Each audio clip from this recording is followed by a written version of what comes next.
Let's head to Spain now, where the authorities have opened a temporary morgue in a convention centre as the death toll from the flooding rises above 200, making this Europe's worst weather disaster in 5 decades.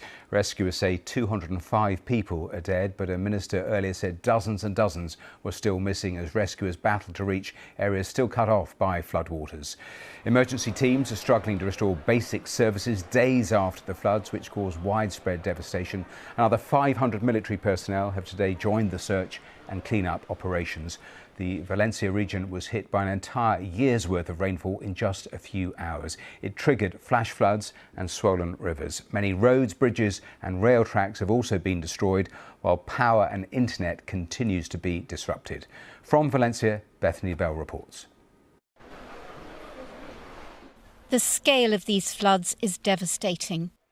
This is the worst natural disaster in Spain's recent history. Volunteers are out in force, walking long distances to help with the clean-up. At a food distribution centre in the town of Aldaya, people are donating supplies. That's where we met Juan, a local English teacher. He says the tragedy here is overwhelming. People that are not here have gone through a terrible agony until the time that, they passed away. And anger, because it's outrageous that, our local government didn't do anything about it, knowing they well knew that, this was coming and did nothing about it. Volunteers and officials have provided water, nappies, bread and other food. Many of the towns around here don't have running water and supermarkets aren't getting deliveries. So donations like these are very important. And volunteers have come out in force to try and help. People are queuing up for supplies. Augustine says the ground floor flat where he lived with his wife and 2 children was totally flooded. They've had to move in with his parents. We have a 10-month-old baby. So we came here for milk, nappies, for our baby mainly. So many people are still unaccounted for. Augustin told me the army is searching for several people believed to be dead in a garage next to his parents' home. The death toll just keeps on rising. Bethany Bell, BBC News, Valencia. Well, let's go live to our correspondent, Nikki Schiller, who's there also in Valencia. And Nikki, horrific scenes. Just give me a sense of what it is like where you are now.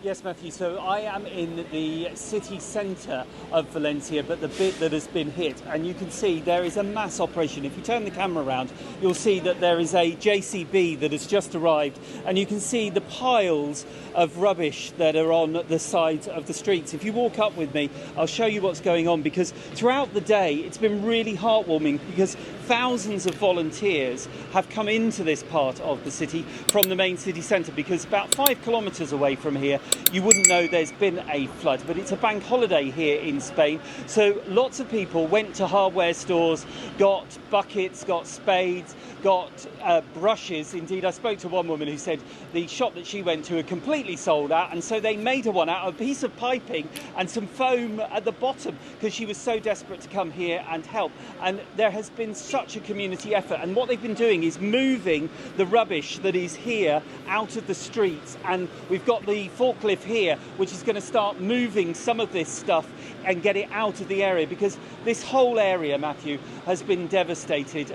There were cars tossed all over these roads. Indeed, that further down you might just be able to see right at the end there are still cars here that haven't been moved, but throughout the day they've been moving cars, using the JCBs to get them out. The volunteers have been using their brushes to try and get the street a little bit clean. Yes. But you can also see the mud is everywhere. It is literally here. You can see I'm covered in it. Everyone who's here is covered in it, Matthew.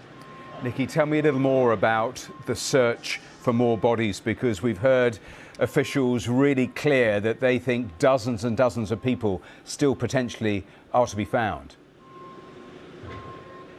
Yeah, so it's a clear up here, but in the parts of the country that are so remote they haven't been able to get into, that is the big concern, because you saw the pictures earlier in the week of bridges that have been washed away, roads that have boulders on them and train lines that have been blocked. So the authorities are struggling to get into those towns and villages. They are using the military, an extra 500 soldiers joining the already 1,200 that are trying to actually repair the roads so they can get in there, because at the moment the only way to get in there is airlifting people out, which is fine when you know they are alive, but as we've seen, people have been stuck in their cars and their homes, and the fear is from the authorities when they get into those remote areas that they haven't been able to access at the moment, they are sadly going to find more people that have died, which will mean that the death toll will rise in this disaster, which is the worst in Spanish history since 1973.